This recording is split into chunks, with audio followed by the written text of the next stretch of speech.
আপনার বাগানে শীতের দিনে চন্দ্রমল্লিকা ফুলের গাছে যদি অনেক ফুল দেখতে চান তাহলে আজকের এই ভিডিওটা আপনার জন্যই। আসসালামু আলাইকুম আমার প্রিয় দর্শক ভাই বোনেরা, আশা করি সবাই ভালো আছেন। সবাইকে আমার গার্ডেন চ্যানেলের পক্ষ থেকে জানাই অনেক অনেক শুভেচ্ছা। আমি প্রত্যেক বছর চন্দ্রমল্লিকা পুরনো গাছ থেকে কাটিং নিয়ে নতুন করে গাছ গ্রো করে থাকি। এবছরও তাই করেছি।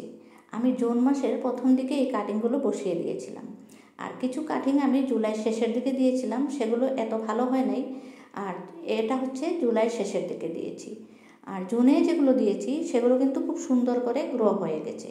তাই আপনাদেরও বলছি জুন মাসেই কাটিংগুলো বসিয়ে দেওয়া ভালো। আর কাটিংগুলো বসিয়ে দিয়ে একদম ছায়া জায়গাতে রাখতে হয়। এই যে দেখুন, এখন আমি রিপোর্ট করে দিয়েছি, ওখান থেকে উঠিয়ে এই পটগুলোতে বসিয়ে দিয়েছি। আর কত ঝুপালো হয়েছে দেখতে পাচ্ছেন। ঝুপালো হয় এই পিঞ্চিং করার জন্য। পিঞ্চিংটা প্রথম থেকে আরম্ভ করা হয়, যখনই দুটা ডাল বের হয় তখনই ওই দুটোতে আবার পিঞ্চিং করতে হয়। এইভাবে কন্টিনিউ রাখতে হয় পিঞ্চিং করাটা। আর সপ্তাহে একটা করে লিকুইড খাদ্য আর একটা করে শুকনো খাবার দিতে হয়। আমি প্রত্যেক বছর চন্দ্রমল্লিকার গাছ করে থাকি, আর আমার গাছগুলোতে অনেক ফুল হয়ে থাকে। আমার কাছে অলরেডি 4-5টা কালারও রয়েছে। কোনটাতে কী কালার আমি এখন বলতে পারবো না, কারণ পাতাগুলো প্রায় একরকমই দেখা যায়, আমি আলাদা করে রাখিও না। এইভাবে পিঞ্চিং করে দিবেন, ছোটো ছোটো করে উপরের পাতাগুলো হাত দিয়ে ছেটে দেবেন। এইভাবে দিলে কি হয়, গাছটা অনেক ঝোপালো হয় আর গাছে ফুল অনেক বেশি হয়। একটা সময় পাতা কমে যায়, ফুল বেশি দেখা যায়। চন্দ্রমল্লিকা আমার খুব প্রিয় শীতের দিনের একটা ফুল, তাই আমি প্রত্যেক বছর এই ফুলটা খুব যত্ন করে থাকি। এভাবে করে বসিয়েছি। জুন মাসে আমি কাটিং বসিয়েছিলাম, তারপরে ওই চারাটা উঠিয়ে এখানে রিপোর্ট করেছি। এই পটটা যদি আর একটু বড় হতো তাহলে আমার গাছটা হয়তো আরও একটু বড় হয়ে যেত। এটা ছোটো পটে দিয়েছি তাই গাছটা এত বড় হয় নাই, কিন্তু এখনও সময় আছে। যদি সময় মতন খাদ্য দেওয়া হয় তাহলে গাছ কিন্তু অনেক সুন্দর হবে। আসুন আমি কি খাদ্য দিই সেটা বলি।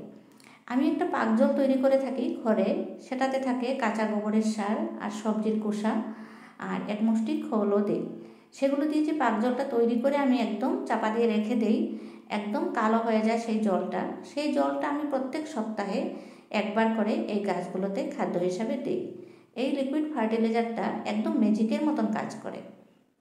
খুবই ভালো এই ফার্টিলাইজারটা, আপনারাও ঘরে বানাতে পারেন। আর অন্য খাদ্য যদি নাও দেন, শুধু এই লিকুইডটা দিলেও আপনাদের কাছে অনেক অনেক পরিমাণ ফুল হবে। আর নিচের দিকের পাতাগুলো যখন দেখবেন একটু লালচে লালচে হয়ে যায়, তখনই এইভাবে পাতাগুলো স্কিপ করে দেবেন। কারণ গাছে যত পাতা কম থাকবে ততই ভালো। পাতাগুলো গাছের সমস্ত খাদ্য শোষণ করে নেয়। এই যে দেখুন, আমার হাতে অনেকগুলো পাতা, যেগুলো একটু লালচে হয়েছে, একটু বড় পাতা হয়েছে, সেগুলো আমি ফেলে দিয়েছি। এই হচ্ছে সেই পানীয়, সেই লিকুইডটা। আমি যে পাক জল বলেছিলাম, আমি সেটা ঘরে তৈরি করে থাকি।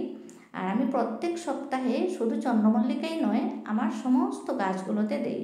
তাই বন্ধুরা, আপনারা যদি সবজির বাগান বা ফুলের বাগান করে ভালোবাসেন তাহলে অতি অবশ্যই আমার চ্যানেলটা সাবস্ক্রাইব করে দিয়ে আমার সাথে থাকবেন। ভিডিও ভালো লাগলে অবশ্যই একটা লাইক করে যাবেন।